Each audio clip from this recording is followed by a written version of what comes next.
প্রভুর আত্মপ্রকাশের পরবর্তী সপ্তাহ, সোমবার।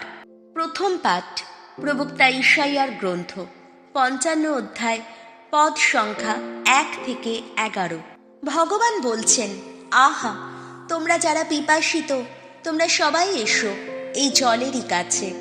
আহা, তোমরাও এসো, অর্থ নেই যাদের, খাবার চেয়ে নাও, খাও তোমরা। এসো, বিনামূল্যেই, অর্থ না দিয়েই দুধ আর দ্রাক্ষারস চেয়ে নাও তোমরা। যা নিতান্ত খাদ্য নয় তার জন্যে আবার অর্থ ব্যয় কেন? যাতে প্রাণ ভরে না তার জন্যে কেনই বা এত পরিশ্রম? শোনো, আমার কথা শোনো, তাহলে যা ভালো তোমরা তাই খেতে পাবে। উপাদেয় অনেক কিছু খেয়ে আনন্দে ভরে উঠবে তোমাদের অন্তর। কান পেতে শোনো, আমার কাছে এসো। আহা, শোনো তোমরা, তাহলেই প্রাণে বাঁচবে তোমরা। তোমাদের সঙ্গে আমি নিজেদের বাঁধব চিরসন্ধিরই বন্ধনে। দাউদের প্রতি সেই অনুগ্রহের অঙ্গীকার সত্য করে তুলব আমি। দেখো, সকল জাতির সামনে তাকে আমি সাক্ষী রেখেছি, তাকেই করেছি সকল জাতির নায়ক ও নিয়ন্তা। জেনে রাখো, তুমি একদিন আহ্বান জানাবে এমন সব জাতির মানুষকে যাদের তুমি জানো না, তোমাকে চেনে না। এমন সব জাতির মানুষ তোমার কাছে ছুটে আসবে সেদিন, ছুটে আসবে তোমার ঈশ্বর ভগবানেরই জন্যে, ইসরায়েলের সেই পবিত্র জনেরই জন্যে তোমাকে গৌরবে ভূষিত করেছেন যিনি। এখন ভগবানকে যতক্ষণ পাওয়া যায় ততক্ষণ তাকে পাওয়ার চেষ্টাই করো। তিনি যতক্ষণ কাছেই আছেন ততক্ষণ তাকে ডাকো তোমরা। এখন দুর্জন ত্যাগ করুক তার পথ, অধার্মিক তার যত অপভাবনা, তারা ভগবানের কাছে ফিরে আসুক, নিশ্চয়ই করুণা পাবেন তিনি। ফিরে আসুক আমাদের ঈশ্বরেরই কাছে, কেননা ক্ষমা দানে তিনি যে উদার। ভগবান নিজেই তো এখন ঘোষণা করছেন, আমার যত ভাবনা আর তোমাদের যত ভাবনা সে তো এক নয়। আমার যত পথ আর তোমাদের যত পথ তাও তো এক নয়। আকাশমণ্ডল যেমন পৃথিবীর উচ্চেই রয়েছে, আমার যত পথও তোমাদের যত পথের তুলনায় তেমনি উচ্চতর। আমার যত ভাবনা ও তোমাদের যত ভাবনার তুলনায় তেমনি উচ্চতর। আকাশ থেকে নেমে আসা বৃষ্টি বা তুষার নিজের কাজ না সেরে ফিরে তো যায় না, বরং পৃথিবীকে জলসিক্ত করেই এবং চাষিকে বপনের বীজ ও মানুষকে ভোজনের অন্ন জুগিয়ে দিতে পৃথিবীর বুকে নতুন ফসলের জন্ম ও বৃদ্ধি ঘটিয়েই তবে ফিরে যায়। তেমনিভাবে আমার মুখ নিঃসৃত বাণীও নিষ্ফল হয়ে আমার কাছে ফিরে তো আসে না, বরং আমি যা চেয়েছি তা সফল করেই, যা করতে পাঠিয়েছি সেই কাজ সমাধা করেই তবে ফিরে আসে। এই হলো প্রভুর বাণী। প্রবক্তা ঈশাইয়ার গীতিকা। ধুয়ো। মনের আনন্দে পবিত্রাণের উৎস ধারা থেকে জল তুলে আনব। সত্যই ঈশ্বর আমার পরিত্রাতা। এখন বিশ্বাস করি আমি, কোনো ভয় নেই আর মনে। ভগবানের শক্তি আমার, আমার কণ্ঠগীতি। আহা, নিজেই হয়েছেন তিনি আমার পরিত্রাণ। ধুয়ো। মনের আনন্দে পরিত্রাণের উৎস ধারা থেকে জল তুলে আনব। মনের আনন্দে তোমরা পরিত্রাণের উৎস ধারা থেকে জল তুলে আনবে। ভগবানের স্তুতি গান করো, করো তার নাম। বিজাতীয়দের মধ্যে প্রচারিত করো তার শত কীর্তি কথা। সকলকে শোনাও তার নাম কত মহিয়ান। তোমরা আজ ভগবানের করো গুণগান। ধুয়ো।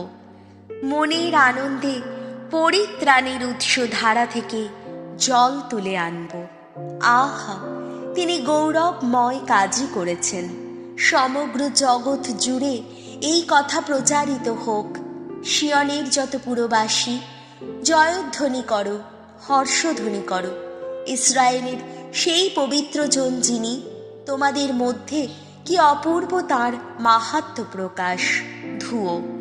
মনের আনন্দে পরিত্রাতার উৎস ধারা থেকে জল তুলে আনব। দ্বিতীয় পাঠ সাধু যোহনের প্রথম ধর্মপত্র, 5 অধ্যায়, পদ সংখ্যা 1 থেকে 9। প্রীতিভাজনেরা যিশু যে খ্রিস্ট এই কথা যে কেউ বিশ্বাস করে সে ঈশ্বরের সন্তান, আর যে কেউ পিতাকে ভালোবাসে তার সন্তানকেও সে ভালোবাসে।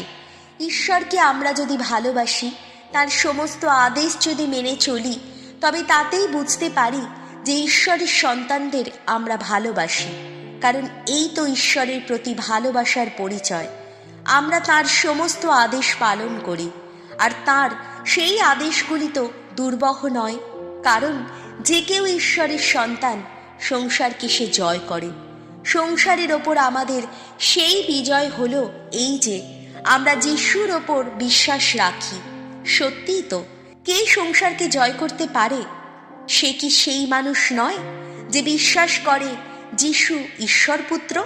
তিনি যিশু খ্রিস্টই জল আর রক্তের মধ্য দিয়ে এসেছিলেন। শুধু জল নয়, জল আর রক্তেরই পথ দিয়ে। আর তার সাক্ষী পবিত্র আত্মা নিজেই, কারণ পবিত্র আত্মা যে সত্য স্বরূপ। তাহলে দেখা যাচ্ছে এখানে 3 সাক্ষী রয়েছে, আত্মা, জল আর রক্ত। আর এই 3 মিলে একই সাক্ষ্য দিচ্ছে।